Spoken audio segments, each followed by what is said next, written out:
এই অর্গানাইজার ব্যাগগুলোকে তো তোমরা দেখিয়েছো আমি অনেক দিন আগে অর্ডার করে এনেছিলাম, কিন্তু আজ গোছাই কাল গোছাই করে আর গোছানো হচ্ছিল না। তাই আজকে যখন মেয়ে ঘুমিয়ে আছে ভাবলাম যে মেয়ের জামা কাপড়গুলোকেই আগে গুছিয়ে ফেলি। এখানে মেয়ের এদিক ওদিক যাওয়া জামা কাপড়গুলোকে নিয়ে চলে আসলাম গোছানোর জন্য। এই ব্যাগগুলোতে একটা ব্যাগের মধ্যে মেয়ের সমস্ত হাফ প্যান্ট, ফুল প্যান্ট আর সোয়েটারগুলোকে রাখবো ভাবছি, আর একটা ব্যাগের মধ্যে সব ফ্রক, এই হাফ প্যান্ট ফুল প্যান্টের যেগুলো সেট আছে, স্কার্ট টপ, এগুলোকে একটা ব্যাগের মধ্যে রাখবো। এই জামাটা যে দেখতে পারলে, এই জামাটাকে ওর পাপা কিছুদিন আগে শিলিগুড়ি থেকে নিয়ে এসেছে। জামাটা এমনি দেখতে খুবই সুন্দর, কিন্তু সাইজে একটু ছোট হয়ে গেছে। আসলে ছেলে মানুষ তো বুঝতে পারিনি। একটা ব্যাগে মেয়ের জামাগুলো ঢোকানো হয়ে গেছে, এখন আরেকটা ব্যাগ খুলে নিচ্ছি। এটার মধ্যে মেয়ের সমস্ত ফুল প্যান্ট, হাফ প্যান্ট এগুলোকে ঢোকাবো। আগের বছর মেয়ের জন্য এই 3টা লেগিংসের সেট কিনেছিলাম, তার মধ্যে থেকে একটা ও পরেছে আর 2টো এখনও রয়ে গেছে। এগুলো এবছর ঠান্ডায় পরাতে হবে। এই তোয়ালাটা যে দেখতে পাচ্ছ, এটা মেয়ের একদম ছোটোবেলার তোয়ালা, ওর দাদাই দিয়েছিল।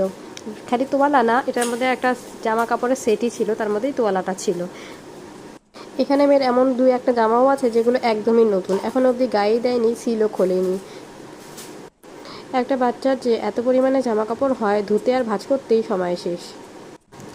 যেমন এই প্যান্টটা মেয়ে একদিনও পরেনি। ওই তোয়ালার সেটের মধ্যেও এই প্যান্টটা ছিল।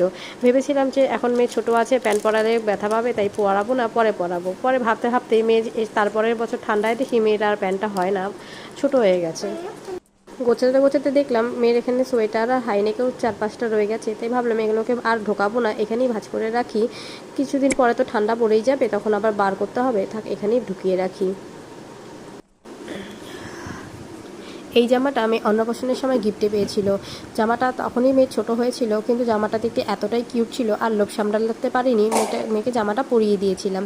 ভাবলাম একদিন হলেও তো পরবে, তারপরে আর জামাটাও পরতে পারিনি, ছোট হয়ে গেছে।